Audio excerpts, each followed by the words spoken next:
എന്താ ശില്പ ഇത്? ഫാനിൽ കെട്ടിയായിരുന്ന തുണിയും അതിനിടയിലുള്ള കുരുക്കും കാണി അർജുൻ പകപ്പോടെ ചോദിച്ചു. ഞാൻ നിനക്കൊരു ശല്യമല്ലേ ഇപ്പോൾ? അപ്പോൾ നിൻ്റെ ആ ശല്യം ഞാനങ്ങ് ചത്താൽ തീരുമെന്ന് കരുതി. അതാ. അവൾ അവനെ നോക്കി ചെറിയ ഇടർച്ചയോടെ, എന്നാൽ ഒരു ചെറിയ ചിരിയോടെ പറഞ്ഞു. നീ ഇത് അവൻ ചോദിച്ചു തുടങ്ങും മുൻപ് ശില്പ ഒരു പൊട്ടിക്കരച്ചിലൂടെ നിലത്തേക്കിരുന്നു പോയി. എനിക്ക് പറ്റുന്നില്ല അജു.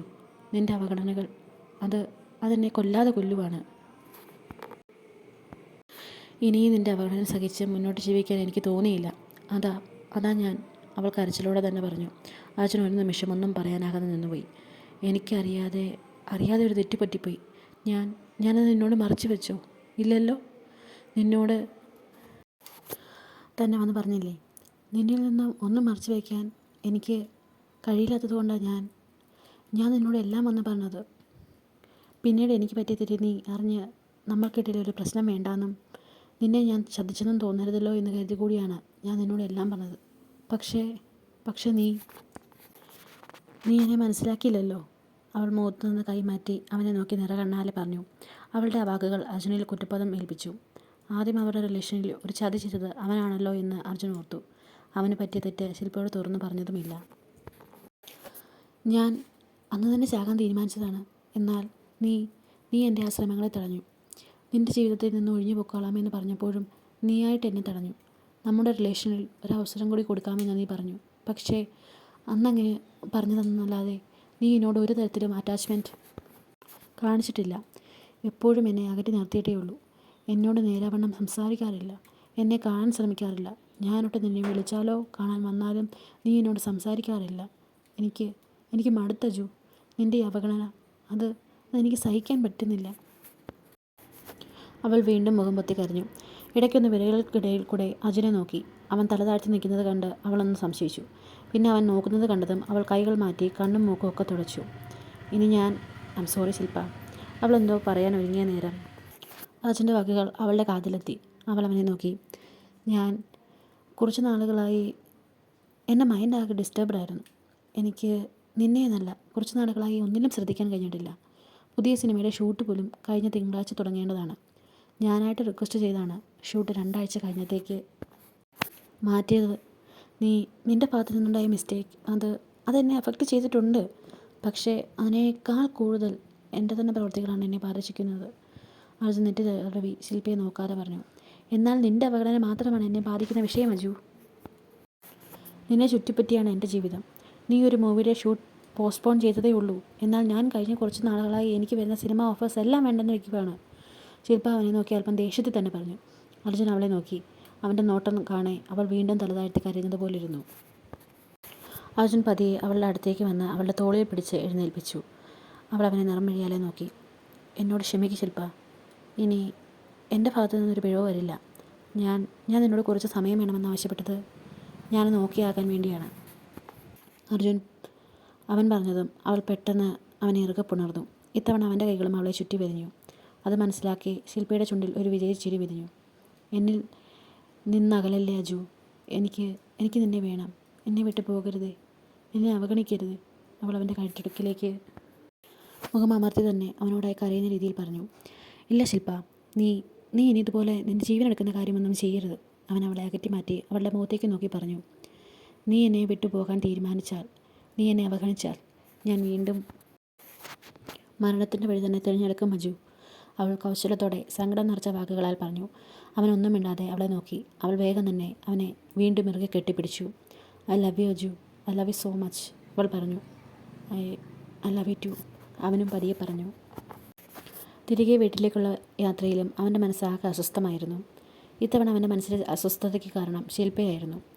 2 വർഷങ്ങൾക്ക് മുമ്പുള്ള ഒരു സിനിമയുടെ ഓഡിഷനിൽ വെച്ചാണ് അവൻ ആദ്യമായി ശില്പയെ കാണുന്നത്. പൂച്ചയെപ്പോലെ പതുങ്ങി പേടിച്ചു നിൽക്കുന്ന ഒരു പെണ്ണു കണ്ട അത്രമാത്രമേ അവന് തോന്നിയുള്ളൂ. ഓഡീഷനിൽ പെർഫോം ചെയ്തപ്പോൾ അഭിനയം വല്ല വശമില്ലാത്ത ആളാണെന്ന് അവിടെ ഉണ്ടായിരുന്ന അവനടക്കമുള്ള എല്ലാവർക്കും മനസ്സിലായി. അവളെ അപ്പോൾ തന്നെ റിജക്റ്റ് ആയെന്ന് മനസ്സിലായതും അവിടെ നിന്ന് കരഞ്ഞു കൂവി ആകെ ബഹളമായി. വീട്ടിലെ കഷ്ടപ്പാടിൻ്റെ കാര്യങ്ങൾ വിളിച്ചു പറഞ്ഞു. പിടിച്ചു പാറ്റാൻ വന്നവരോട് അപേക്ഷിച്ച് കാലിൽ വീണു. അത് കണ്ടപ്പോൾ പാവം തോന്നി. പിന്നീട് അവൻ തന്നെ ഡയറക്ടറിനോട് ആവശ്യപ്പെട്ടു അവൾക്കൊരു ചാൻസ് കൊടുക്കാൻ. വർക്ക്ഷോപ്പിലൂടെ അവളുടെ അഭിനയം മെച്ചപ്പെടുത്താൻ ഒന്ന് ശ്രമിച്ചു നോക്കാൻ അവൻ ആവശ്യപ്പെട്ടതോടെ ഡയറക്ടർ പിന്നെ എതിര് പറയാൻ പോയില്ല. പിന്നീട് സിനിമാ സെറ്റിൽ വെച്ചാണ് അവളെ കണ്ടത്. അവനെ ആരാധനയോടെ ഇടയ്ക്കിടയ്ക്ക് നോക്കി നിൽക്കും. അവളുടെ നോട്ടം അവനും പലപ്പോഴും കണ്ടിരുന്നു. എന്നാൽ പലരിലും തന്നെ നോക്കുമ്പോൾ കാണുന്ന അതേ ഭാവം തന്നെയാണ് എന്ന് മാത്രം അവൻ കരുതി. ആദ്യമൊക്കെ ഷൂട്ടിങ്ങിനിടയിൽ ചെറിയ ചെറിയ വാക്കുകളിൽ അവരുടെ സംസാരം ഒതുങ്ങിയെങ്കിൽ പിന്നീട് സംസാരത്തിൻ്റെ നീട്ടം കൂടി. അല്ല, അവൾ നീട്ടം കൂട്ടി എന്ന് പറയുന്നതാവും ശരി. അവൻ അധികം സംസാരിച്ചില്ലെങ്കിലും അവൾ തന്നെ അവനോട് ഒരുപാട് സംസാരിക്കും. അവൾ തന്നെ മുൻകൈ എടുത്താണ് പരസ്പരം നമ്പർ പോലും കൈമാറിയത്. ചെറിയൊരു സൗഹൃദം അവൻ അവളോട് തോന്നിയിരുന്നു. പിന്നീട് എപ്പോഴോ അവൾ അവളുടെ വീട്ടിലെ കാര്യം പറഞ്ഞപ്പോഴാണ് അവൾക്ക് അമ്മയില്ലെന്ന കാര്യം അവൻ അറിയുന്നത്. അമ്മ മരിച്ചുപോയി കഴിഞ്ഞ് അച്ഛൻ വേറെ കെട്ടിയെന്നും രണ്ടാനമ്മ വീട്ടിലെ വേലക്കാരിയെപ്പോലെയാണ് അവളോട് പെരുമാറുന്നതെന്നും അവർക്ക് അവരുടെ മകളെയാണ് വലിയ കാര്യമെന്നും അച്ഛൻ പോലും അവളെ തിരിഞ്ഞു നോക്കാറില്ല എന്നുമൊക്കെ അവൾ പറയുന്നത് കേൾക്കെ അവൻ്റെ തന്നെ ജീവിതമാണ് ഓർമ്മ വന്നത്. അച്ഛൻ അമ്മയെ ഉപേക്ഷിച്ച് മറ്റൊരു ജീവിതം തുടങ്ങിയതും അവനും അമ്മയും തനിച്ചായതുമൊക്കെ അർജുന് ശില്പയുടെ അനുകമ്പ തോന്നി. അവന് കൂട്ടായി അമ്മയെങ്കിലും ഉണ്ടായിരുന്നു. എന്നാൽ അവൾക്ക് അതുപോലുമില്ലല്ലോ എന്നോർത്ത് അവന് പാപം തോന്നി. കുറേ സിനിമകൾ ചെയ്ത് എങ്ങനെയും പൈസ ഉണ്ടാക്കി സ്വന്തം കാലിൽ നിൽക്കണം, തന്നെ വേണ്ടെങ്കിലും തൻ്റെ വീട്ടുകാരെ പൊന്നുപോലെ നോക്കണം, പാവങ്ങളെ സഹായിക്കണം എന്നൊക്കെയുള്ള അവളുടെ ആഗ്രഹങ്ങൾ കേൾക്കെ അവളുടെ മനസ്സിലെ നന്മ അവൻ തിരിച്ചറിഞ്ഞു. അവനായി തന്നെ അവളെ പലപ്പോഴും സഹായിച്ചു. അവൻ്റെ അടുത്ത 2 സിനിമകളിൽ കൂടി അവൻ അവൾക്ക് ചാൻസ് കൊടുത്തു. ഒരു ഹോസ്റ്റലിൽ തങ്ങിയിരുന്നവൾക്ക് താമസിക്കാൻ ഒരു സജ്ജീകരണം ചെയ്തു കൊടുത്തു. അവൻ അവളെ നല്ലൊരു സുഹൃത്തായാണ് കണ്ടിരുന്നത്. പിന്നീട് എപ്പോഴോ അവളായിട്ട് അവനെ പ്രപ്പോസ് ചെയ്തു. ആദ്യം എന്തോ അത് അംഗീകരിക്കാൻ അവനായില്ല. ഒരു ഫ്രണ്ട്ഷിപ്പ് മാത്രമേ അവളോടുള്ളൂ എന്ന് അവൻ തുറന്നു പറയുന്ന മാത്രയിൽ കണ്ണു നിറച്ച് അവനെ നോക്കി ചിരിച്ചു. അതിനുശേഷവും അവൾ യാതൊരു ദേഷ്യമോ വൈരാഗ്യമോ സങ്കടമോ കാട്ടാതെ അവനോട് പെരുമാറി. അവൻ്റെ എല്ലാ കാര്യങ്ങളും ശ്രദ്ധിച്ചു. അവനെ നന്നായി കെയർ ചെയ്തു. അവൻ്റെ അമ്മയ്ക്ക് ശേഷം അവനെ അങ്ങനെ സ്നേഹിക്കുന്ന ഒരാൾ അവളായിരുന്നതിനാൽ തന്നെ ഇടയ്ക്കെപ്പോഴോ അവൻ്റെ മനസ്സും അവളിലേക്ക് ചാഞ്ഞു. അവൻ ഇഷ്ടം പറഞ്ഞ മാത്രയിൽ അവൾ സന്തോഷം കൊണ്ട് തുള്ളിച്ചാടിയപ്പോൾ അത് അവനോട് അത്രമാത്രം ഇഷ്ടമുള്ളത് കൊണ്ടല്ലേ എന്നാണ് അവൻ കരുതിയത്. പിന്നീട് അവരുടെ പ്രണയകാലമായിരുന്നു. അവൾക്ക് വേണ്ടതെല്ലാം വാങ്ങി നൽകി അവൻ അവളെ സന്തോഷിപ്പിച്ചു. അവളിപ്പോൾ താമസിക്കുന്ന ഫ്ലാറ്റ് പോലും അർജുൻ അവൾക്ക് വാങ്ങി നൽകിയതാണ്. എല്ലാത്തിനും പകരമായി അവന് വേണ്ടിയിരുന്നത് അവളുടെ സ്നേഹം മാത്രമായിരുന്നു. അർജുന ഓരോന്നാലോചിച്ച് അവൻ്റെ വീടിന് മുന്നിലേക്ക് വന്നിരുന്നു. സെക്യൂരിറ്റി ഗേറ്റ് തുറന്നു കൊടുത്തതും അവൻ്റെ കാർ ഇൻ്റർലോക്ക് ചെയ്ത മുറ്റത്തൂടെ അകത്തേക്ക് കയറി. ഗേറ്റിലും മതിലിലും പുറത്തെ ഗാർഡൻ ഏരിയയിലുമൊക്കെയായി വെളിച്ചം പരന്നിരുന്നു. എന്നാൽ വീട്ടിൽ മാത്രം ഒരിടത്തും വെളിച്ചമില്ലായിരുന്നു. അവൻ കാറിൽ നിന്നിറങ്ങി വീട്ടിലേക്ക് കയറാൻ ഒരുങ്ങവെയാണ് അവന് ഭദ്രയുടെ ഓർമ്മ വന്നത്. അവൻ പടിയിലേക്ക് ചവിട്ടാൻ വെച്ചിരുന്ന കാൽ പിൻവലിച്ചു. രാവിലത്തെ ഓരോ സംഭവങ്ങളായി അവൻ ഓർത്തു. അവളുടെ വാക്കുകളും അവൻ്റെ പ്രവൃത്തിയും ഒക്കെ മനസ്സിലേക്ക് വന്നതും അവൻ ഒന്ന് നെറ്റി തടവി. അവൾ പോയി കാണും, അവൻ സ്വയം പറഞ്ഞു. ഇന്ന് രാവിലെ അവൾ എഴുന്നേൽക്കും മുമ്പ് വീട്ടിലെ സെർവൻസിനെയെല്ലാം അവൻ പറഞ്ഞു വിട്ടിരുന്നു. അവൻ്റെ കൂടെ മറ്റൊരു പെണ്ണിനെ അവർ കാണണ്ട എന്ന് കരുതി പറഞ്ഞു വിട്ടതാണ്. അപ്പോഴെല്ലാം ഭദ്ര ഇനി മുതൽ ഇവിടെ നിൽക്കട്ടെ എന്നൊരു ചിന്ത അവനുള്ളിൽ ഉണ്ടായിരുന്നു. എന്നാൽ അവൾ താൻ മുൻപോട്ട് വെച്ച ഓഫറുകൾ ഒരു മടിയും കൂടാതെ സ്വീകരിച്ച് അവനോട് പൈസ തരില്ലേ എന്ന് ചോദിച്ചതും ദേഷ്യം കയറി അവളെ ഉപദ്രവിക്കാൻ ശ്രമിച്ചതാണ്. രാവിലത്തെ തൻ്റെ ഭാവം കാണെ അവൾ താൻ പോയ പുറകെ ഇവിടെ നിന്ന് പോയിട്ടുണ്ടാകുമെന്ന് അവൻ ഊഹിച്ചു. സാർ, എന്തു പറ്റി? വീടിന് മുൻപിലുള്ള അവൻ്റെ നിൽപ്പ് കണ്ട് സെക്യൂരിറ്റി അവൻ്റെ അരികിലേക്ക് വന്നുകൊണ്ട് ചോദിച്ചു. ഏയ്, ഒന്നുമില്ല. അവൻ അയാളെ നോക്കി മറുപടി നൽകി. അയാൾ അവനെ ഒന്ന് നോക്കി പിന്നെ തിരിഞ്ഞു നടന്നു. എന്നാൽ പെട്ടെന്ന് അർജു അയാളെ വിളിച്ചു. എന്താ സാറേ? അയാൾ അവനെ നോക്കി ചോദിച്ചു. അല്ല, ഇവിടുന്ന് ഭദ്ര എപ്പോഴാണ് പോയത്, ഏത് വഴിയാണ് പോയത് എന്നൊക്കെ ചോദിക്കണമെന്ന് അവന് തോന്നി. എന്നാൽ അയാളോട് ചോദിക്കാൻ ഒരു മടി പോലെ. ഇല്ല, ഒന്നുമില്ല, പൊക്കോ. അവൻ അയാളെ നോക്കി പറഞ്ഞതും അയാൾ അവനെ സംശയത്തോടെ ഒന്ന് നോക്കി ഗേറ്റിനരികിലേക്ക് നടന്നു.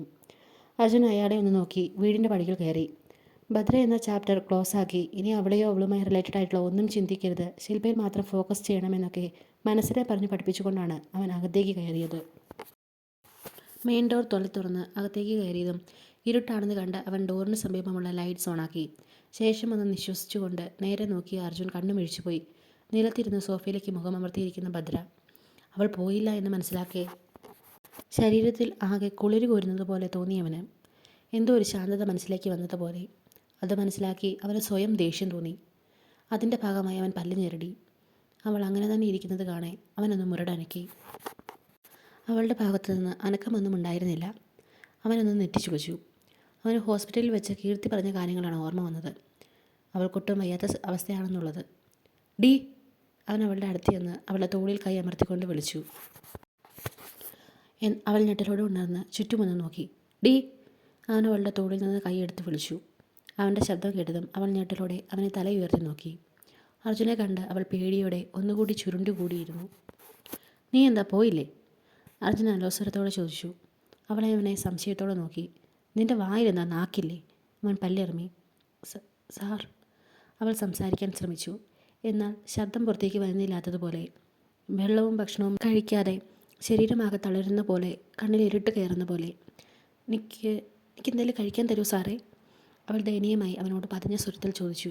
അവൻ്റെ മുഖം ഒന്നയഞ്ഞു. വിശന്നിട്ടാ? എന്തേലും തരുവോ? 2 ദിവസം വലുതും കഴിച്ചിട്ട്. അവളുടെ സ്വരമിടറി. കണ്ണുകൾ നിറഞ്ഞു. അവൻ്റെ മുഖത്ത് തെളിഞ്ഞ ദേഷ്യം അവളുടെ ആ ഭാവത്തിൽ നിമിഷനേരം കൊണ്ട് അലിഞ്ഞുപോയി. അവളുടെ വാടിക്കൊഴിഞ്ഞ ശരീരവും മുഖത്തെ ദയനീയതയും കാണെ അവൻ മുഖം ഇട്ടിച്ചു മാറ്റി. നെഞ്ചു വല്ലാതെ പിടയ്ക്കുന്നത് അവൻ അറിഞ്ഞു. പെട്ടെന്ന് അവൻ്റെ കാലിൽ ഒരു പിടി വീണു. അവൻ ഞെട്ടലോടെ കാലിലേക്ക് നോക്കിയതും കണ്ടത് അവൻ്റെ കാലുകളിലായി കൈ അമർത്തിയിരിക്കുന്ന ഭദ്രയാണ്. അവൻ പെട്ടെന്ന് പുറകിലേക്ക് കാൽ വലിച്ചു. ദയുണ്ടാകണം, എനിക്കൊട്ടും പറ്റാഞ്ഞിട്ടാ. ഇല്ലേ, ഞാൻ മരിച്ചു പോകും സാറേ, അവൾ വിറയാർന്ന സ്വരത്തോടെ പറഞ്ഞു.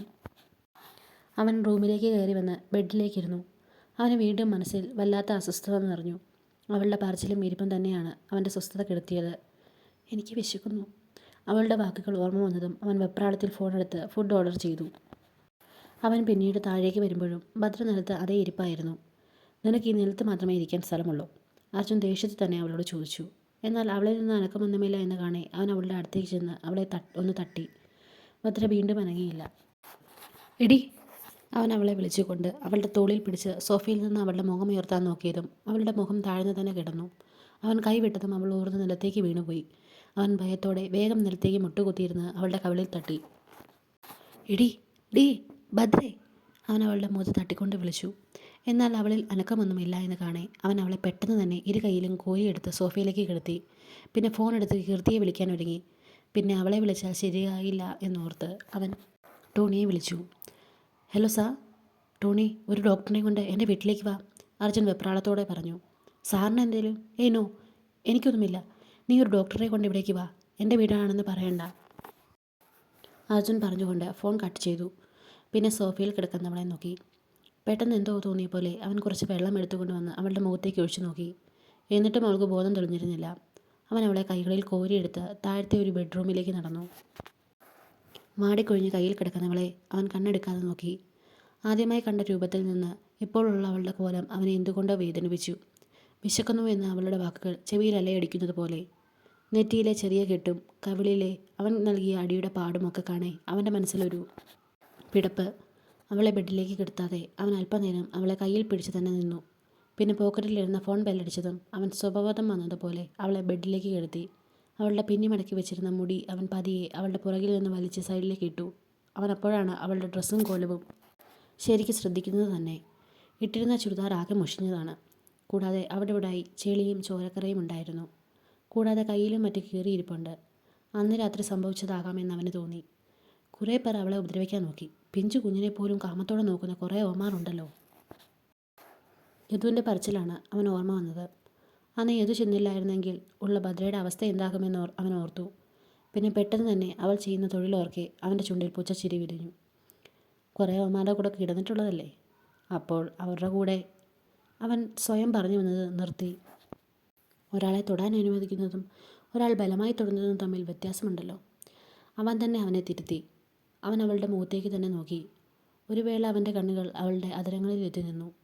വരണ്ടുണങ്ങി ചുണ്ടുകളിൽ വിള്ളലുകൾ വന്നിരിക്കുന്നു. അവൻ കൈ ഉയർത്തി അവളുടെ ചുണ്ടുകളിലേക്ക് കൊണ്ടുപോയി. തള്ളവിരലാൽ അവൻ കീഴ്ചുണ്ടിലൂടെ ഒന്ന് തലോടി. സ്വന്തം ഹൃദയമിടി പോയിരുന്നത് അവൻ അറിയുന്നുണ്ടായിരുന്നു. അവർ ഒരുമിച്ചുണ്ടായിരുന്ന രാത്രിയിൽ പലവട്ടം ആ ചുണ്ടുകൾ കടിച്ചു നുണഞ്ഞത് ചപ്പി വലിച്ചത് അവൻ ഓർത്തു. അവൻ്റെ മുഖം അവൻ പോലും അറിയാതെ ചുമന്നു. അവൻ്റെ നോട്ടം അവളുടെ ഇടത്തെ കവിളിലേക്ക് പോയി. അവൻ തല്ലിയതിൻ്റെ ഭാഗമായി കവിളിത്തിരി നീര് വെച്ചിട്ടുണ്ട്. സൂക്ഷിച്ചു നോക്കിയാൽ കൈവിരൽ പാടും തെളിഞ്ഞു കിടപ്പുണ്ട്. അതുപോലെ താടിയിലുമുണ്ട്. അവൻ കുത്തിപ്പിടിച്ചതിൻ്റെ പാട്. അവൻ കൈകൊണ്ട് ആ പാടിലൂടെ ഒന്ന് തലോടി. കുറച്ചു നേരങ്ങൾക്ക് ശേഷം ഡോക്ടറുമായി ടോണി എത്തി. ഭദ്രയെ ഡോക്ടർ പരിശോധിക്കുന്ന നേരം അർജുനും ടോണിയും റൂമിന് പുറത്തു നിന്നു. സാർ, ആ പെണ്ണിനെ കൊല്ലാനോ ഉപദ്രവിക്കാനോ ആണെങ്കിൽ ഈ ഡോക്ടറിനെ വിളിക്കേണ്ട കാര്യമില്ലായിരുന്നു. മറ്റുള്ളവർ അറിയാതെ കാര്യങ്ങൾ ഞാൻ ക്ലോസ് ചെയ്തേനെ, ടോണി അർജുനെ നോക്കി പറഞ്ഞു. അർജുൻ അവനെ നിന്ന് നോക്കിയതല്ലാതെ ഒന്നും പറഞ്ഞില്ല. അതേ നേരം ഡോക്ടർ പുറത്തേക്ക് ഇറങ്ങി വന്നു. ആ കുട്ടി അർജുൻ സാറിൻ്റെ? ഡോക്ടർ അർജുനെ നോക്കി സംശയത്തിൽ ചോദിച്ചു. അവളെൻ്റെ വൈഫാണ് ഡോക്ടർ. അർജുൻ എന്തെങ്കിലും പറയുന്നതിന് മുൻപ് ടോണി പെട്ടെന്ന് പറഞ്ഞു. ഡോക്ടർ അവനെ നോക്കിയൊന്ന് തലയനക്കുകയാണ് ചെയ്തതെങ്കിൽ അർജുൻ ടോണിയെ രൂക്ഷമായി നോക്കുകയാണ് ചെയ്തത്. ടോണിയുടെ പറച്ചിൽ അവന് ഇഷ്ടമായില്ലായിരുന്നു. അവൾ ഇവിടെ അടുക്കള ജോലിക്ക് നിൽക്കാൻ തുടങ്ങിയിട്ട് കുറച്ച് നാളായതാ. അർജുൻ സാർ ഇന്നെന്തോ ഷൂട്ടൊക്കെ കഴിഞ്ഞ് വീട്ടിലേക്ക് വന്നപ്പോഴാണ് അവൾ ബോധം ഇല്ലാതെ ഇവിടെ കിടക്കുന്നത് കണ്ടത്. അപ്പോൾ തന്നെ എന്നെ വിളിക്കുകയായിരുന്നു. പിന്നെ സാർ ഒരു സെലിബ്രിറ്റി ആയതുകൊണ്ട് പെട്ടെന്ന് ഹോസ്പിറ്റലിൽ കൊണ്ടുപോകാനൊന്നും പറ്റില്ലല്ലോ. വെറുതെ ഒരു റൂമറാകില്ലേ. അതുകൊണ്ടാണ് ഡോക്ടറിനെ വിളിച്ച് ഞാൻ ഇങ്ങോട്ട് വന്നത്. ടോണി അർജുനെ സേഫാക്കാൻ മനസ്സിൽ കരുതിയ കള്ളങ്ങൾ ഡോക്ടറിനോടായി പറഞ്ഞു. അപ്പോൾ ആ പെൺകുട്ടി തൻ്റെ വൈഫാണല്ലേ? അയാൾ അവനോട് ഒരിക്കൽ കൂടി ചോദിച്ചു. അതെ, ടോണി അർജുനെ ഒന്ന് നോക്കി ഒരിക്കൽ കൂടി പറഞ്ഞു. സ്വന്തം ഭാര്യ കഴിക്കാറും കുടിക്കാറും ഒക്കെ ഉണ്ടോ എന്ന് അന്വേഷിക്കാറുണ്ടോ? ഡോക്ടർ ടോണിയെ നോക്കി ഗൗരവത്തിൽ ചോദിച്ചു. ടോണി സംശയത്തിൽ അർജുനെ ഇടങ്ങണ്ണിട്ടൊന്ന് നോക്കി. ആ കുട്ടി ഇപ്പോഴും ഷോക്കിലാണ്. അതുകൊണ്ടാണ് ഫുഡൊന്നും കഴിക്കാത്തത്. നിങ്ങൾ സ്നേഹത്തോടെ ചേർത്ത് പിടിച്ച് എന്തെങ്കിലും നിർബന്ധിച്ചു കൊടുക്കണം. ഇല്ലേൽ ആ കുട്ടി മാനസികമായി മാത്രമല്ല ശാരീരികമായി കൂടി തളരും. ഡോക്ടർ പറയുന്നത് കേട്ട് ടോണിയുടെയും അർജുൻ്റെയും നെറ്റിച്ചുളിഞ്ഞു. അവൾ അർജുൻ എന്ത് ചോദിക്കണമെന്നറിയില്ലായിരുന്നു. അവൾ എന്തോ ഡോക്ടറിനോട് പറഞ്ഞിട്ടുണ്ട് എന്നവന് മനസ്സിലായി. ആ കുട്ടിയുടെ നെറ്റി മുറിഞ്ഞിരിക്കുന്നതും ഇപ്പോഴത്തെ ഹെൽത്ത് കണ്ടീഷൻ, പിന്നെ കവളിലെ അടികൊണ്ട പാട്, ഇതൊക്കെ കണ്ടപ്പോൾ എനിക്കൊരു ഡൗട്ട് വന്നു. പിന്നെ ആ പെൺകുട്ടിക്ക് ബോധം തെളിഞ്ഞപ്പോൾ എന്താ സംഭവിച്ചതെന്ന് നേരിട്ട് ചോദിച്ചു. അപ്പോൾ പറഞ്ഞു, കഴിഞ്ഞ ദിവസം കണ്ട് ആരൊക്കെയോ ചേർന്ന് ആ കുട്ടിയെ അബ്യൂസ് ചെയ്യാൻ നോക്കിയെന്നും അതിൽ നിന്ന് കഷ്ടപ്പെട്ട് രക്ഷപ്പെട്ടെന്നും പിന്നെ 2 ദിവസം ഹോസ്പിറ്റലിലായിരുന്നു എന്നുമൊക്കെ ഡോക്ടർ ഭദ്ര പറഞ്ഞ കാര്യങ്ങൾ ഓർത്തു പറഞ്ഞു. അർജുൻ്റെ നെറ്റി ചുളിഞ്ഞു തന്നെ ഇരുന്നെങ്കിൽ ടോണി ആശ്വാസത്തോടെ ഒന്ന് നിശ്വസിച്ചു. ഡോക്ടറെ ഇവിടേക്ക് കൂട്ടിക്കൊണ്ട് വന്നപ്പോഴേ ടോണിക്ക് ടെൻഷൻ ഉണ്ടായിരുന്നു. അർജുൻ ഒരു തരത്തിലും ഒരു മോശം വരരുത് എന്ന് ടോണിക്ക് നിർബന്ധമുണ്ടായിരുന്നു. ഇവിടുന്ന് ഡോക്ടർ ഇറങ്ങിയതിന് ശേഷം അയാൾക്ക് വല്ല സംശയമുണ്ടെങ്കിൽ നന്നായി ഒന്ന് അയാളെ പെരുമാറി വിടുകയോ അതല്ലെങ്കിൽ പൈസ കൊടുത്ത് ഒതുക്കുകയോ ചെയ്യണമെന്ന് അവൻ മനസ്സിൽ കരുതി വെച്ചിരുന്നു. റൂമിൽ കിടക്കുന്നവൾ തന്നെ ഡോക്ടറിൻ്റെ സംശയങ്ങൾ മാറ്റിയെന്നറിഞ്ഞതും ടോണിക്ക് ചെറുതൊന്നുമല്ല ആശ്വാസം തോന്നിയത്. അന്ന് നടന്ന സംഭവത്തിൻ്റെ ഷോക്കിലാണ് ആ കുട്ടി ഇപ്പോഴും. അതാണ് ഫുഡും വെള്ളമൊന്നും കഴിക്കാതെ ഇത്ര തളർന്നു പോയത്. നിങ്ങൾ ആ കുട്ടിയുടെ ഹസ്ബൻഡാണെന്നല്ലേ പറഞ്ഞത്? നിങ്ങളുടെ സമീപമായിരിക്കും ആ കുട്ടി ഇപ്പോൾ കൂടുതൽ ആഗ്രഹിക്കുന്നത്. ഒരു താങ്ങായി താൻ കൂടെ ഉണ്ടാകണം. ഡോക്ടർ ടോണിയെ നോക്കി പറഞ്ഞു. അർജുൻ അസ്വസ്ഥതയോടെ എന്നാൽ ദേഷ്യത്തോടെ പല്ലിറങ്ങി. ഇപ്പോൾ കുറച്ച് മെഡിസിൻ ഞാൻ പ്രിസ്ക്രൈബ് ചെയ്തു തരാം. അത് വാങ്ങിക്കൊടുക്കണം. പിന്നെ ഒരാഴ്ചയെങ്കിലും കംപ്ലീറ്റ് റെസ്റ്റ് വേണം. ബ്ലഡ് കൗണ്ട് കൂടാനുള്ള ഫുഡ് കൂടുതൽ കൊടുക്കണം. വെള്ളവും ധാരാളം കുടിക്കുന്നുണ്ടെന്ന് ഉറപ്പുവരുത്തണം. പിന്നെ ഞാൻ നേരത്തെ പറഞ്ഞ പോലെ ആ കുട്ടി ഇപ്പോഴുള്ള മെൻ്റൽ ഷോക്കിൽ നിന്ന് പുറത്തു കൊണ്ടുവരാനും നോക്കണം. ഭദ്ര പറഞ്ഞ കാര്യങ്ങളും അവളെ ചെക്ക് ചെയ്തപ്പോൾ മനസ്സിലായ കാര്യങ്ങളും വെച്ച് ഡോക്ടർ ടോണിയോടായി പറഞ്ഞു. ടോണി എല്ലാം തലയാട്ടി കേട്ടു. അല്ല, ആ കുട്ടിക്ക് നേരെ ഇതുപോലൊരു അറ്റാക്ക് ഉണ്ടായ കാര്യം പോലീസ് അറിയിച്ചിരുന്നോ? ഡോക്ടർ പെട്ടെന്ന് എന്തോ ഓർത്തതുപോലെ അവരെ നോക്കി ചോദിച്ചു. അത് കേട്ടതും ടോണി ഒന്ന് പതറി. നോ ഡോക്ടർ, പോലീസും കേസുമൊക്കെ ആകയാൽ ഭദ്ര ഒന്നുകൂടി ഡിസ്റ്റർബ് ആകുമെന്ന് കരുതി ഞങ്ങളതിന് മുതിർന്നില്ല. പിന്നെ ഭദ്രയോട് ചോദിച്ചപ്പോഴും അവൾക്ക് പോലീസിൽ അറിയിക്കുന്നതിനോട് താല്പര്യമില്ലായിരുന്നു. അർജുൻ ഡോക്ടറിനെ നോക്കി പെട്ടെന്ന് മനസ്സിൽ വന്നത് പറഞ്ഞു. ആ കുട്ടിയുടെ തീരുമാനം പോലെ, ഡോക്ടർ പറഞ്ഞുകൊണ്ട് പോകാനൊരുങ്ങി. അർജുൻ, ഇപ്പോൾ ചോദിക്കുന്നത് കൊണ്ടൊന്നും തോന്നരുത്. ഒരു സെൽഫി ആയാലോ? എൻ്റെ മോളും ഭാര്യയും താങ്കളുടെ വലിയ ഫാനാണ്. അവരെ കാണിക്കാനാണ്. ഡോക്ടർ ചെറിയ ജാളിതയോടെ അർജുനെ നോക്കി ചോദിച്ചു. അതിനെന്താ, എടുക്കാം. അർജുൻ അയാളെ നോക്കി ചിരിയോടെ പറഞ്ഞു. ശേഷം അവർ ഒരുമിച്ച് ഒരു സെൽഫി എടുത്തു. പിന്നീട് ടോണി അയാളെ തിരികെ കൊണ്ടുവിടാനായിപ്പോയി. അവർ പോയതും അർജുൻ ഒന്ന് നിശ്വസിച്ചു. പിന്നെ പതിയെ ഭദ്രയ്ക്ക് എടുത്തിരിക്കുന്ന റൂമിലേക്ക് നടന്നു. അവൻ റൂമിലേക്ക് എത്തിയപ്പോൾ കണ്ടത് അടഞ്ഞു പോകുന്ന കണ്ണുകളെ കഷ്ടപ്പെട്ട് തുറന്നു വയ്ക്കാൻ ശ്രമിക്കുന്നവളെയാണ്. അവൾക്ക് ട്രിപ്പ് ഇട്ടിട്ടുണ്ട്. അർജുൻ എന്തോ ഓർത്തതുപോലെ തിരിഞ്ഞു പോയി നേരത്തെ ഓർഡർ ചെയ്ത് വാങ്ങി വെച്ചിരുന്ന ഫുഡ് ഒരു പ്ലേറ്റിലായി എടുത്തുകൊണ്ട് വീണ്ടും ഭദ്രയ്ക്കരികിലേക്ക് ചെന്നു. ഇത് കഴിച്ചിട്ട് കിടന്നു. അർജുൻ ഗൗരവത്തിൽ തന്നെ അവളുടെ മുന്നിലേക്ക് ഫുഡ് നീട്ടിക്കൊണ്ട് പറഞ്ഞു. അവൾ ഞെട്ടലോടെ അവനെ ഒന്ന് നോക്കി. പിന്നെ അവൻ്റെ കയ്യിലിരിക്കുന്ന ഫുഡും. നന്നായി വിശക്കുന്നുണ്ട്. ജീവൻ നിലനിർത്താൻ ആ ആഹാരം കഴിച്ചേ മതിയാകൂ എന്ന് ബോധമുള്ളതിനാൽ അവൾ പതിയെ ബെഡിൽ നിന്ന് എഴുന്നേൽക്കാൻ ഒരുങ്ങി. എന്നാൽ ബെഡിൽ എഴുന്നേറ്റിരിക്കാൻ പോലും അവൾക്ക് ആവതില്ലായിരുന്നു. കൈ ബെഡിൽ കുത്തി ശരീരം ഉയർത്താൻ ശ്രമിക്കുന്നതും അതിന് കഴിയാതെ നിസ്സഹായതയോടെ ബെഡിലേക്ക് തന്നെ അമരുന്നതും അർജുൻ കണ്ടു.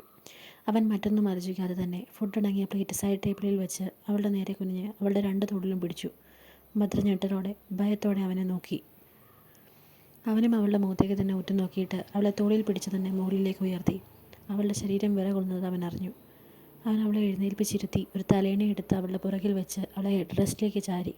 അവൾ പേടിയോടെ ഉമ്മിനിറക്കുന്നതും അവളുടെ കണ്ണുകൾ പിഴയുന്നതും അവൻ കണ്ടു. അവൻ്റെ മുഖം അവളുടെ മുഖത്തോട് വളരെ അടുത്തായിരുന്നു. അതിനാൽ തന്നെ അവൻ്റെ കണ്ണുകൾ അവളുടെ മുഖത്തിലെ ഓരോ ഭാഗത്തോടെയും അലഞ്ഞു.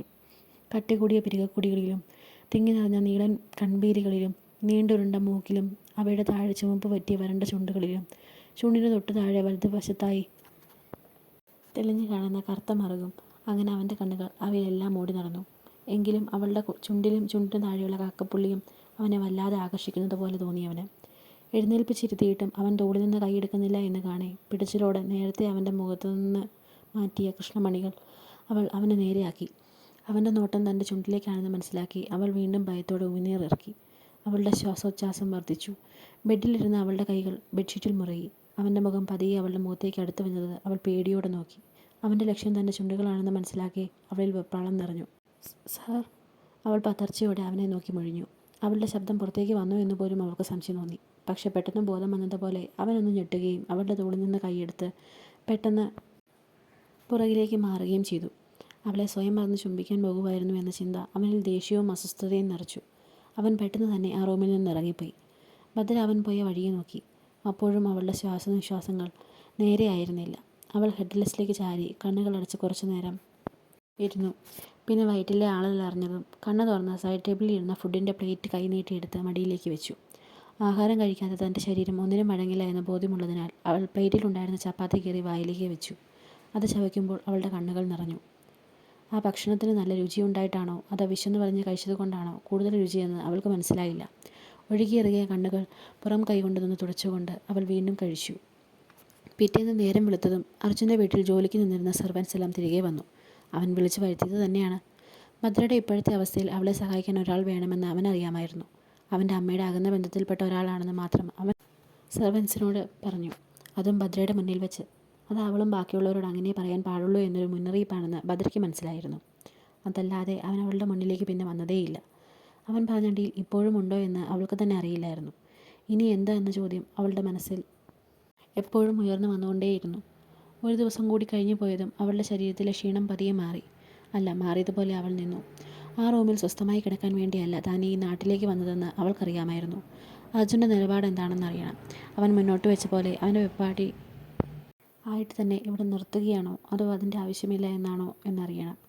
അതിലേതായാലും അവൾക്ക് നാട്ടിലേക്ക് തിരികെ പോയേ മതിയാകൂ. ലച്ചുവിനെ ഒരാഴ്ച എന്ന് പറഞ്ഞാണ് മാമൻ്റെ വീട്ടിൽ നിർത്തിയിട്ട് പോകുന്നത്.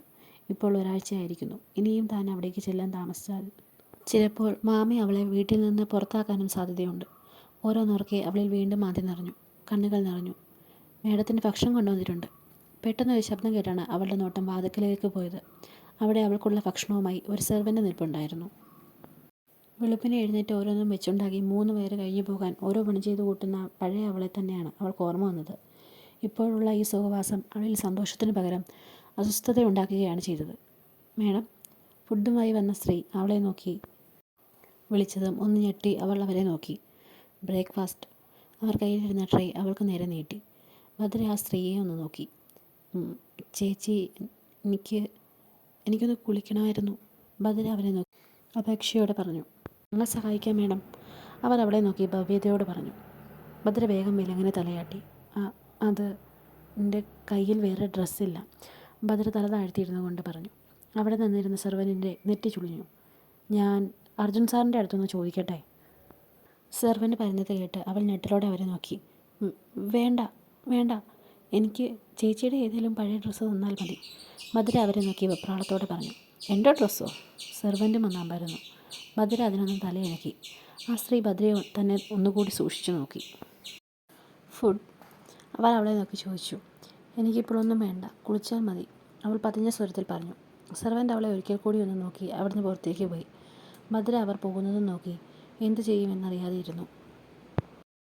എടി രാജി, ഞാൻ ഇന്നലെ തന്നെ നിന്നോട് പറഞ്ഞില്ലേ ആ പെണ്ണ് അർജുൻ സാറിൻ്റെ ബന്ധമൊന്നും അല്ലെന്ന് തോന്നുന്നു. ഇന്ന് എൻ്റെ ആ സംശയം ഞാനങ്ങ് ഉറപ്പിച്ചു. ഭദ്രയ്ക്കായി ഫുഡ് കൊണ്ടുപോയ ഷീല അടുക്കളയിൽ ജോലി ചെയ്യുന്ന മറ്റൊരു സെർവൻ്റായ രാജിയോട് പറഞ്ഞു. അതെന്താ ഷീലേച്ചി?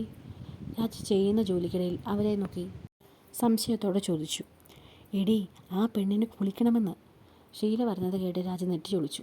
കുളിക്കാൻ പറഞ്ഞതിൽ എന്താ ഇത്ര കുഴപ്പം? ആ മേഡത്തിൻ്റെ ഡ്രസ്സ് ആകെ മുഷിഞ്ഞിരിക്കുവാണ്. ആകെ കീറി പറഞ്ഞ ചോരയും ചെളിയൊക്കെ ആയി. ആ ഒരു മുഷിഞ്ഞ നാറ്റമുണ്ട് ആ മേഡത്തിൻ്റെ അടുത്ത്. രാജ ഷീലയെ നോക്കി പറഞ്ഞു. എടി, അത് തന്നെ ഞാനും പറഞ്ഞു വന്നത്. ആ പെണ്ണിൻ്റെ ഡ്രസ്സും രൂപവും മറ്റും ഭാവവും ഒക്കെ കണ്ടിട്ട് ആ പെണ്ണ് എങ്ങനെ അർജുൻ സാറിൻ്റെ ബന്ധുവാണെന്ന് പറയും? ചെളിയൊക്കെ ആയി മുഷിഞ്ഞ് പിന്നെ മെലിഞ്ഞ് ഉണങ്ങിയ ഒരു കോലം. ഇപ്പോൾ കുളിക്കണമെന്ന് പറഞ്ഞപ്പോൾ പറയുക മാറ്റിയിടാൻ വേറെ ഡ്രസ്സില്ലെന്ന്. ഷീല പറയുന്നത് കേട്ട് രാജയും ഒന്ന് അവരെ സംശയത്തിൽ നോക്കി. മാറ്റി ഉടുക്കാനൊന്നുമില്ലെന്നോ? ആന്നേ, എന്നിട്ട് എന്നോട് ചോദിക്കുക എൻ്റെ ഒരു ഡ്രസ്സ് തരുമോ എന്ന്. ഷീല പറഞ്ഞത് കേൾക്കെ രാജയിൽ വീണ്ടും അമ്പരപ്പ് നിറഞ്ഞു. ഒരു വലിയ കുടുംബത്തെ പെണ്ണായിട്ടൊന്നും എനിക്ക് ആ പെണ്ണിനെ തോന്നുന്നില്ല. ഷീല ആലോചനയോടെ പറഞ്ഞു. ഡ്രസ്സ് മാറ്റി ഉടുക്കാൻ വേറെയില്ല എന്ന് പറഞ്ഞാൽ ഉടൻ അവളൊരു ഗതിയും പരാഗതിയും ഇല്ലാത്ത വീട്ടിലാണെന്നാണോ? പെട്ടെന്ന് അവർക്ക് പുറകിൽ കിച്ചൺ എൻട്രൻസിൽ നിന്നൊരു കനത്ത സ്വരം കേട്ടതും രാജയും ഷീലയും ഞെട്ടലോടെ തിരിഞ്ഞു നോക്കി. അവിടെ അവരെ നോക്കി അർജുൻ നിൽപ്പുണ്ടായിരുന്നു. കൈകൾ രണ്ടും മാറിൽ പിണച്ചു വെച്ച് ഗൗരവത്തിലായിരുന്നു അവൻ്റെ നിൽപ്പ്. ഞാൻ ചോദിച്ചത് കേട്ടില്ല എന്നുണ്ടോ? അർജുൻ പുരുകം ഉയർത്തിക്കൊണ്ട് ചോദിച്ചു. അത് സാറേ, ഞങ്ങൾ വെറുതെ. ഷീല തപ്പിപ്പിറക്കി. അവൾ എൻ്റെ റിലേറ്റീവ് തന്നെയാണ്, ഒരു ഡിസ്റ്റൻ്റ് റിലേഷൻ. ഞങ്ങൾ തമ്മിൽ ഒരു കോണ്ടാക്റ്റും ഇല്ലായിരുന്നു. എന്നാൽ കഴിഞ്ഞ ദിവസം എന്തോ ആവശ്യത്തിന് എറണാകുളം വന്ന ടൈം അവൾക്ക് നേരെ ചെറിയൊരു റേപ്പ് അറ്റംപ്റ്റ് നടന്നു. അവിടുന്ന് രക്ഷപ്പെട്ട എൻ്റെ അരികിലേക്കാണ് അവൾ വന്നത്. അവളുടെ ബാഗും സാധനങ്ങളും നഷ്ടമായി. അച്ഛൻ അവരെ നോക്കി പറഞ്ഞു. അവളുടെ ഇപ്പോഴത്തെ അവസ്ഥയ്ക്ക് കാരണം മനസ്സിലായി കാണുമല്ലോ അല്ലേ? അർജുൻ ഷീലയെ നോക്കി ചോദിച്ചു. ഷീലയും രാജയും ഒന്ന് തലയനക്കി. എന്നെ കാണാൻ ആര് വരുന്നു, എന്തിനു വരുന്നു, ഇവിടെ ആരൊക്കെ താമസിക്കുന്നു, അവർ ഞാനുമായി എങ്ങനെ റിലേറ്റഡ് ആയി എന്നൊക്കെ അന്വേഷിക്കലാണ് നിങ്ങളുടെ മെയിൻ പണിയെങ്കിൽ ഇവിടുത്തെ ജോലി പോകാൻ അധികം നേരം കാണില്ല. അച്ഛൻ ഇരുവരെ നോക്കി ഒരു താക്കീതോടെ പറഞ്ഞു. അയ്യോ ഇല്ല സാർ, ഞങ്ങൾ. രാജി പെട്ടെന്ന് എന്തോ വെപ്രാളത്തോടെ പറഞ്ഞു വന്നതും അവൻ കൈ ഉയർത്തി ഒറ്റ തടഞ്ഞു. ഇപ്പോൾ തൽക്കാലത്തേക്ക് നിങ്ങളുടെ ആരുടെയെങ്കിലും ഡ്രസ്സ് കൊടുക്കുക. ശേഷം നിങ്ങൾ ഗ്രോസറി ഷോപ്പിങ്ങിന് പോകുമ്പോൾ അവൾക്ക് വേണ്ടി കുറച്ച് ഡ്രസ്സ് കൂടി വാങ്ങണം. പോകുന്നതിന് മുമ്പ് എൻ്റെ അടുത്ത് വന്ന് ചോദിച്ചാൽ മതി. അവൻ അവരെ നോക്കി ഗൗരവത്തിൽ പറഞ്ഞുകൊണ്ട് അവിടുന്ന് തിരിഞ്ഞു നടന്നു. ഷീല ഒന്ന് ആഞ്ഞു ശ്വാസം വലിച്ച് വിട്ടുകൊണ്ട് രാജിയെ നോക്കിയപ്പോൾ അവൾ അവരെ ദേഷ്യത്തോടെ നോക്കുകയായിരുന്നു. ദേ ഷീലച്ചി, ഇനി ഇതുപോലത്തെ സംസാരമായി എൻ്റെ അരികിലേക്ക് വരരുത്. എൻ്റെ കുടുംബം കഴിഞ്ഞു പോകുന്നത് ഈ ജോലി ഉള്ളത് കൊണ്ട് മാത്രമാണ്. ഇവിടെ കിട്ടുന്ന പോലെ ശമ്പളം വേറെ ഒരിടത്തു നിന്നും എനിക്ക് കിട്ടാനും പോകുന്നില്ല. രാജ ഷീലയെ നോക്കി പറഞ്ഞു വീണ്ടും പണിയിലേക്ക് തിരിഞ്ഞു. ഷീല അവളെ നോക്കി ഒന്ന് മുഖം കൂട്ടി. ഭദ്രയ്ക്ക് രാജി അവളുടെ ഒരു ചുരിദാർ കുളിച്ചിട്ടിടാൻ നൽകി. ഭദ്ര വാഷ്റൂമിൽ കയറി ദേഹത്തേക്ക് വെള്ളം കോരി ഒഴുക്കി അവളുടെ ശരീരം ഒന്ന് തണുത്തു. കുളിച്ചു കഴിഞ്ഞ് രാജിയുടെ ഡ്രസ്സ് എടുത്തിട്ട് പുറത്തേക്കിറങ്ങി. ലച്ചുവിൻ്റെ കാര്യം ഓർക്കെ വീണ്ടും ബെഡിൽ പോയി കിടക്കാൻ അവൾക്ക് തോന്നിയില്ല. മുടിയിൽ കെട്ടിവെച്ചിരുന്ന ടവലഴിച്ച് മുടിയൊന്ന് കോതി അവൾ റൂമിലെ കണ്ണാടിക്ക് മുൻപിലേക്ക് പോയി നിന്നു. കണ്ണാടിയിലൂടെ കാണുന്ന രൂപം തൻ്റേത് തന്നെയാണോ എന്ന് അവൾക്ക് തോന്നിപ്പോയി. കഴിഞ്ഞ ഒരാഴ്ചത്തെ ജീവിതം കൊണ്ട് തന്നെ നന്നേ ക്ഷീണിച്ചുവെന്ന് അവൾക്ക് മനസ്സിലായി. ഇട്ടിരുന്ന ഡ്രസ്സ് കുറച്ചധികം വലുതായിരുന്നു. കഴുത്തിലെ എല്ലുകൾ തെളിഞ്ഞു കാണാം. മുഖമാകെ ഇടിമിച്ചതുപോലെ. കുളിച്ചപ്പോൾ നെറ്റിയിലെ കെട്ട് അവൾ അഴിച്ചു മാറ്റിയിരുന്നു. ചെറിയൊരു പാട് പോലെ നെറ്റിയിൽ കാണാം. ഭദ്ര വേഗം മുടി പിന്നൽ കെട്ടി. ശേഷം ആ ചുരിദാറിനൊപ്പം രാജു കൊണ്ടുവന്ന ഷാൾ കഴുത്തിലൂടെ ചുറ്റിയിട്ട് അവൾ പതിയെ ആ റൂമിന് പുറത്തേക്ക് നടന്നു. അർജുനോട് സംസാരിക്കണമെന്നായിരുന്നു അവളുടെ ഉള്ളിൽ. പുറത്തേക്ക് ഇറങ്ങിയവൾ ഏത് വഴി പോകണമെന്നറിയാതെ നിന്നു. പിന്നെ ഷീല അവിടെ നിന്ന് നടന്നു പോകുന്നത് കണ്ടതും അവൾ വേഗം അവർക്ക് പുറകെ പോയി. സാർ പൈസ തന്നിട്ടുണ്ട്, നീ പോയി വാങ്ങില്ലേ രാജി? ഷീല അടുക്കളയിലെത്തി രാജിയോട് ചോദിച്ചു. ആ ഞാൻ പോകാം, രാജി മറുപടി നൽകി. സാറിന് മാംഗോ ജ്യൂസ് വേണമെന്ന് പറഞ്ഞു, ഞാനതൊന്നും എടുക്കട്ടെ. ഷീല പറഞ്ഞുകൊണ്ട് പെട്ടെന്ന് എന്തൊക്കെയോ ചെയ്യാൻ തുടങ്ങി. അവരുടെ സംസാരവും പ്രവൃത്തിയും ഭദ്ര അടുക്കളയ്ക്ക് പുറത്തു നിന്ന് ശ്രദ്ധിക്കുന്നുണ്ടായിരുന്നു. ഒന്ന് മടിച്ചാണേലും അവൾ പതിയെ കിച്ചണിലേക്ക് കയറി. തങ്ങളുടെ ഒരു വീട് ഫുൾ ചേരുന്നതാണ് അവിടുത്തെ അടുക്കള എന്ന് അവൾക്ക് തോന്നിപ്പോയി. മേഡമോ? എന്താ മേഡം, ഫുഡിനാണോ? രാജി ഭദ്രയെ ശ്രദ്ധിച്ച ഉടൻ ബഹുമാനത്തോടെ ചോദിച്ചു. ഭദ്രയൊന്ന് പരങ്ങി. അവരുടെ മേഡം വിളി അവളെ വീർപ്പ് മുട്ടിക്കുന്നുണ്ടായിരുന്നു. ഞാൻ ഫുഡിപ്പോൾ എടുക്കാം മേഡം. രാവിലെ ഭദ്ര ഒന്നും കഴിച്ചില്ല എന്നോർത്ത് രാജി പെട്ടെന്ന് തന്നെ ഭദ്രയോട് പറഞ്ഞു. ഇല്ല, എനിക്ക് വേണ്ട, വിശക്കുന്നില്ല. ഭദ്ര പെട്ടെന്ന് അവളെ നോക്കി പറഞ്ഞു. മേഡത്തിന് ഗുളികയും ഭക്ഷണവും കൃത്യസമയത്ത് നൽകണമെന്നാണ് അർജുൻ സാർ പറഞ്ഞത്. ഷീല ജ്യൂസ് ഗ്ലാസ്സിലേക്ക് ആക്കിക്കൊണ്ട് പറഞ്ഞു. അല്ല സാറെവിടാ? ഭദ്രയൊന്നും മടിച്ചെങ്കിലും അവരെ നോക്കി ചോദിച്ചു. അർജുൻ സാറിനെയാണോ ചോദിക്കുന്നത്? രാജി സംശയത്തോടെ ചോദിച്ചു. അതെ, ഭദ്ര വേഗം പറഞ്ഞു. രാജിയെ ഷീലയും പരസ്പരം ഒന്ന് നോക്കി.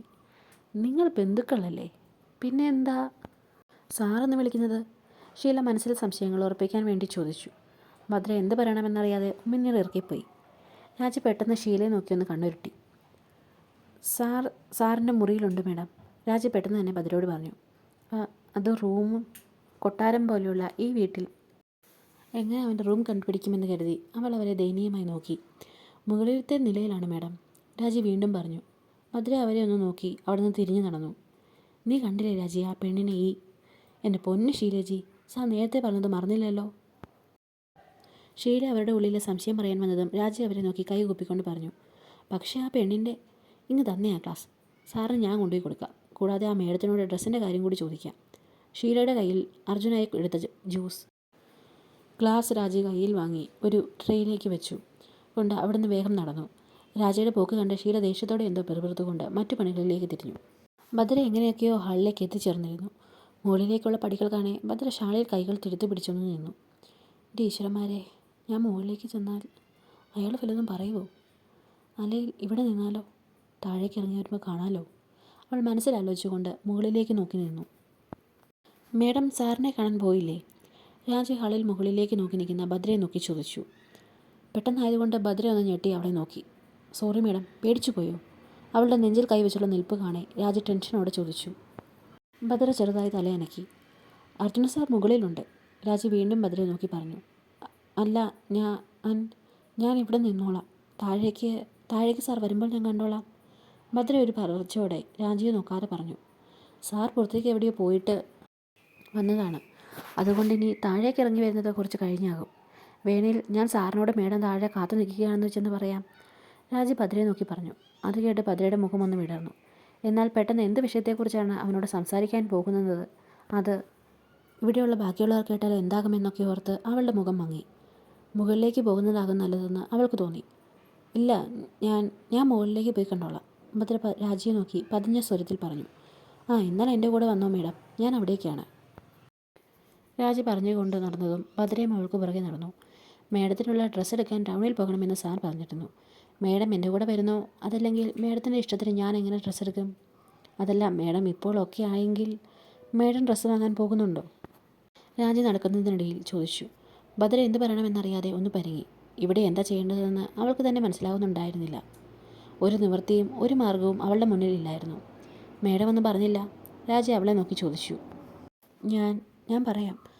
ആദ്യം ഞാനൊന്ന് സാറിനോട് സംസാരിക്കട്ടെ, ഭദ്ര തപ്പിപ്പെറുകി പറഞ്ഞു. പിന്നെ രാജി ഒന്നും ചോദിക്കാൻ പോയില്ല. ഭദ്ര നടക്കുന്നതിനിടയിൽ ചുറ്റും ഒന്ന് കണ്ണൊഴിച്ചു. സ്റ്റെയറിന് ഒരു സൈഡിലെ വോളിലായി അർജുൻ്റെ പല പല ഫോട്ടോസ് അവിടെ വെച്ചിട്ടുണ്ട്. മുകളിലേക്ക് എത്തിയതും അവിടെയും വലിയ ഒരു ഹാൾ പോലെ കിടക്കുകയാണ്. എന്ത് വലിയ വീടാണ് ഇതെന്നോർത്ത് അവളൊന്ന് നിശ്വസിച്ചു. ചുറ്റും ഒന്നും നോക്കി രാജയെ നോക്കിയതും അവളെ അവിടെ കണ്ടില്ല. ഭദ്ര കണ്ണുമിഴിച്ച് വെപ്രാളത്തോടെ ചുറ്റും നോക്കി. ഒരു ചെറിയ നിഴലിറക്കം ഒരു ഭാഗത്തുനിന്ന് കണ്ടതും അവൾ വേഗം അവിടേക്ക് പാഞ്ഞു. രാജി നടക്കുന്നത് കണ്ടതും ഭദ്ര വേഗം അവൾക്ക് പുറകെ ചെന്നു. രാജി ഒരു വലിയ ഡോറിൻ്റെ അരികിൽ ചെന്ന് തിരിഞ്ഞ് ഭദ്രയെ ഒന്ന് നോക്കി. ഭദ്ര അപ്പോഴേക്കും അവളുടെ അടുത്ത് എത്തിയിരുന്നു. അവൾ നന്നേ കിതയ്ക്കുന്നുണ്ടായിരുന്നു. രാജി അവളെ ഒന്ന് നോക്കി റൂമിന് മുൻപിലെ ഒരു ബട്ടണിൽ പ്രസ് ചെയ്തു. നടന്നു കയറി വന്നതിൻ്റെയാണോ മേഡം കിതയ്ക്കുന്നത്? രാജി സംശയത്തോടെ ചോദിച്ചു. അവൾ ഷോൾ കൊണ്ട് മുഖവും കഴുത്തുമൊന്ന് ഒപ്പിക്കൊണ്ട് പറഞ്ഞു. ഉണ്ടായിരുന്നതിൽ ഇതായിരുന്നു കൊള്ളാവുന്ന ഡ്രസ്സ്. എങ്കിലും ചെറുതായി മങ്ങിയതാണ്. മോശം നോക്കി തന്നതല്ല കേട്ടോ. ഭദ്ര ധരിച്ച രാജിയുടെ ഡ്രസ്സ് നോക്കി വല്ലായ്മയോടെ പറഞ്ഞു. ഭദ്ര അവളെ ഇട്ടിരിക്കുന്ന ഡ്രസ്സൊന്ന് നോക്കി. ഇത് ചേച്ചിയുടെ ആയിരുന്നോ? ഞാൻ ഈ വൃത്തിയാക്കി തിരിച്ചു തന്നേക്കാം. വേറെ ഇല്ലാഞ്ഞിട്ടാണ്. ഭദ്ര തല കുനിച്ച് പറഞ്ഞു. അതൊന്നും കുഴപ്പമില്ല. മേഡത്തിന് കുറച്ചുകൂടി നല്ലത് തരാൻ പറ്റിയില്ലല്ലോ എന്ന സങ്കടത്തിൽ ഞാൻ പറഞ്ഞതാ. രാജി വേഗം ഭദ്രയെ നോക്കി പറഞ്ഞു. ഇത് നല്ലതാ. ഒരുപാട് നന്ദിയുണ്ട്. ഭദ്ര രാജി ട്രേ പിടിച്ച കൈകളിലൊന്ന് പിടിച്ച് കൊണ്ട് പറഞ്ഞു. നന്ദിയൊന്നും പറയണ്ട മേഡം. രാജിയും അവളെ നോക്കി പറഞ്ഞു. അതേ നിമിഷം അവർ നിന്നിരുന്നതിന് മുമ്പിലുള്ള ഡോർ തുറക്കപ്പെട്ടു. ഭദ്ര നേരെ നോക്കിയതും കണ്ടു ഒരു ടീഷർട്ടും ഷോർട്ട്സും ധരിച്ച് ഒരു ടവൽ കൊണ്ട് തല തുടയ്ക്കുന്ന അർജുനെ. അവളെ റൂമിന് മുന്നിൽ കണ്ടതും അർജുനും ഒന്ന് അമ്പരന്നു. അവർ പരസ്പരം ഒന്ന് നോക്കി. അവളുടെ നെറ്റിയിലെ ചെറിയ വെട്ടുപോലത്തെ പാടിലേക്ക് ഒന്നവൻ നോക്കി. ശേഷം അവൾ ഇട്ടിരുന്ന ഡ്രസ്സും. Sir juice. രാജയുടെ സ്വരമാണ് അർജുനെ ഭദ്രയിൽ നിന്ന് നോട്ടം മാറ്റിപ്പിച്ചത്. അർജുൻ ട്രെയിലിരുന്ന ഗ്ലാസ് കയ്യിലെടുത്തു. ഇവൾ രാവിലെ ബ്രേക്ക്ഫാസ്റ്റും മെഡിസിനും കഴിച്ചിരുന്നോ? ഭദ്രയൊന്ന് നോക്കി രാജിയോടായി അർജുൻ പെട്ടെന്ന് ചോദിച്ചു. ഇല്ല സാർ. രാജിയും ഭദ്രയെ ഒന്ന് നോക്കി പറഞ്ഞു. ഭദ്ര ഒന്നും മിണ്ടാതെ തല താഴ്ത്തി നിൽക്കുമായിരുന്നു. പൊക്കോ, അർജുൻ ഗൗരവത്തിൽ രാജിയോട് പറഞ്ഞു. അവൾ വേഗം തന്നെ അവിടുന്ന് തിരിഞ്ഞു നടന്നു. അർജുൻ വേഗം തന്നെ ഭദ്രയുടെ കയ്യിൽ പിടുത്തമിട്ടു. ഭദ്ര ഞെട്ടലോടെ അവനെ നോക്കുമ്പോഴേക്കും അർജുൻ അവളെ വലിച്ച് അവൻ്റെ റൂമിനുള്ളിലേക്ക് കയറ്റുകയും ഡോർ വലിച്ചടയ്ക്കുകയും ചെയ്തു.